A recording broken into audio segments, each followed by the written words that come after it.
Hello, I'm Mark here from Trimmer Brown Accountants, and today I'm going to talk about the VAT and the flat rate scheme. On this subject, firstly we're going to talk about what the flat rate scheme actually is. Second, I'll just show you how the scheme actually works. Third, I'll show how the scheme actually might benefit your business. And finally, I will discuss some of the pitfalls that you should be aware of before you apply to use the scheme.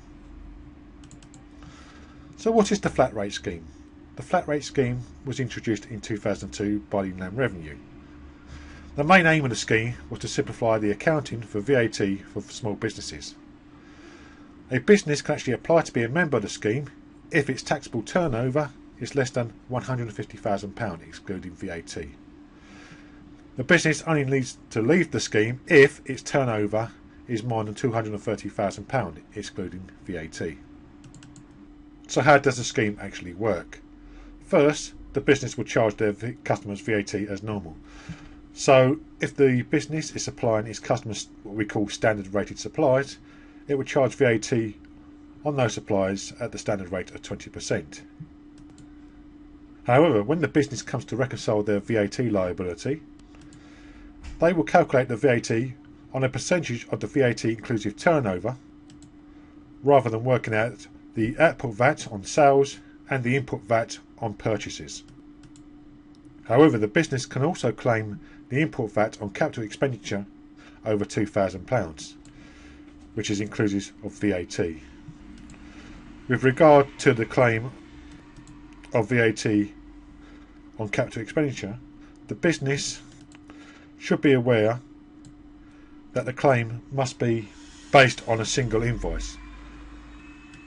So for example, if your business purchases a computer for £1,600 and a printer for £400, if both items are included on the same purchase invoice, then the business can claim the input VAT. However, if these two purchases are shown on two separate invoices, then the business cannot claim the VAT on these two capital expenditures. So, what percentage should the business actually use? HMRC publish a list of business sectors with the relevant percentages. It is important that your business, when registering for the VAT flat rate scheme, chooses the right percentage and the right business sector. HMRC are currently writing to businesses registered with the scheme and challenging whether they are actually using the correct percentage. Also, the business should be aware that if it applies for the flat rate scheme in the first year of VAT registration, it gets an extra 1% bonus. So for example, if you're an IT consultant and your flat rate percentage is 14.5%, in the first year of VAT registration you would use the flat rate percentage of 13.5% instead. The best way to show how the scheme actually works is to give an example. So in this example, Sue runs a business repairing household goods. Therefore, she can use a flat rate percentage of 10%. During her last VAT quarter, Sue's business turned over £30,000, which means she would have added on £6,000 worth of output VAT to her sales invoices. During the same quarter, Sue purchased parts and services worth £10,000. The input VAT of £2,000 was added on to those purchases. So what would be the overall VAT liability under what we call the normal rules, and what would be the liability under the flat rate scheme? Under the normal rules, Sue's liability will be £4,000, which equates to the output VAT on sales, which was £6,000, less the input VAT on purchases, which is £2,000. However, under the flat rate scheme, Sue's VAT liability will only be £3,600, which equates to the flat rate percentage of 10% multiplied by the gross sales of £36,000. So by using the flat rate scheme, Sue has benefited by £400. So, how does your business benefit from using a flat rate scheme? Well, obviously it benefits from using less admin in preparing their VAT returns. However, as we've shown in the previous example, in the right circumstances, the business can reduce their VAT liability. So it's therefore possible that if your business is not currently registered for VAT, maybe because it is trading under the VAT registration threshold, your business could voluntarily register for VAT, apply the flat rate scheme, and benefit from using the scheme. Businesses that could benefit from this course of action tend to be service-based with a minimal amount of purchases. Goods-based businesses tend to suffer because they will not be able to reclaim the VAT on their purchases. To show how this works in practice, let's have a look at another example. In this example we have Jim. Jim is an IT consultant. He is not currently registered for VAT because his annual turnover is less than the VAT registration threshold. During these previous accounting period, his turnover was £50,000. This will be the same turnover in the next accounting period for the year ended 31st of December 2013. Jim also has minimal purchases during the year ended 31st December 2013.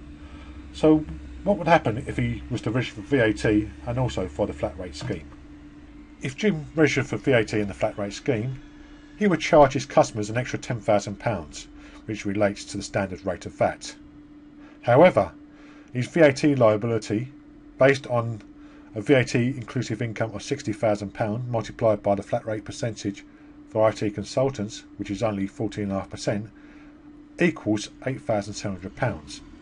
In a normal year, Jim would have gained income of £1,300.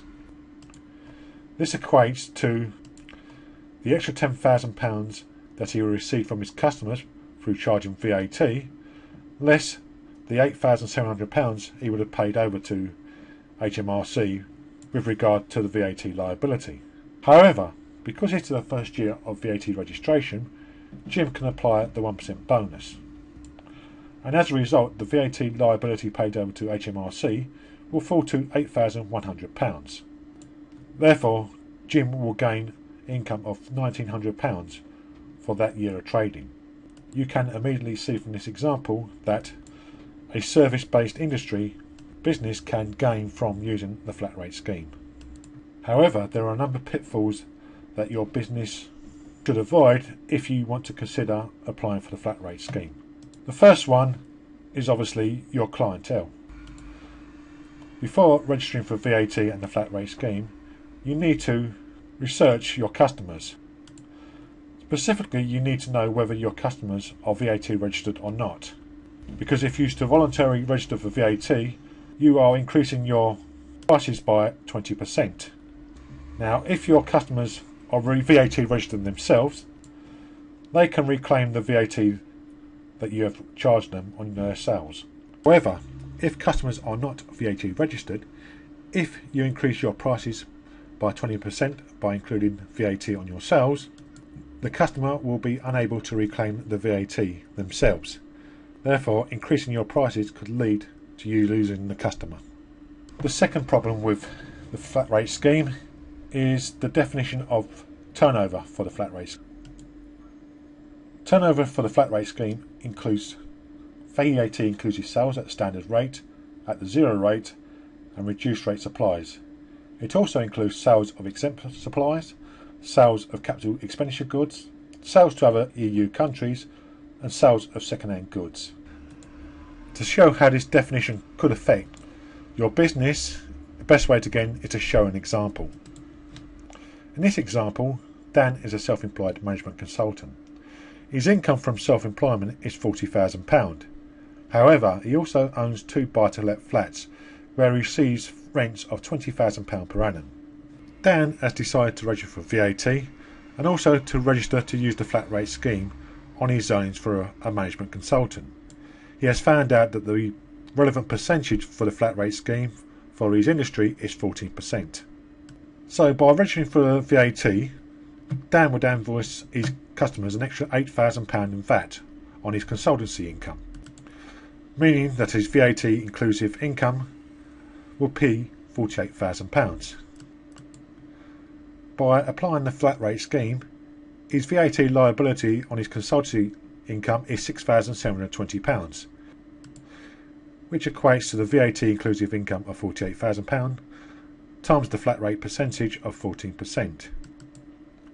So it appears that Dan has made a gain of £1,280 just by using the flat rate scheme. However, Dan has also received rents of £20,000. Under the normal VAT rules, those rents will be exempt from VAT, but under the flat rate scheme, those rents should be included as part of the VAT inclusive income. The flat rate percentage of 14% will be charged on the rents of £20,000, meaning that his VAT liability would increase by £2,800. So on first appearances, it appears that Dan has actually made a gain of £1,280. But because he should have included the rental income as part of his VAT income, Dan will actually make a loss of £1,520 from applying the flat rate scheme. It is therefore vital that if you wish to consider registering voluntarily for VAT and the flat rate scheme, that you consult with your accountant so that they can discuss the situation with you before you make a mistake. That is the end of our seminar on the flat rate scheme. Please join us again soon for our next seminar.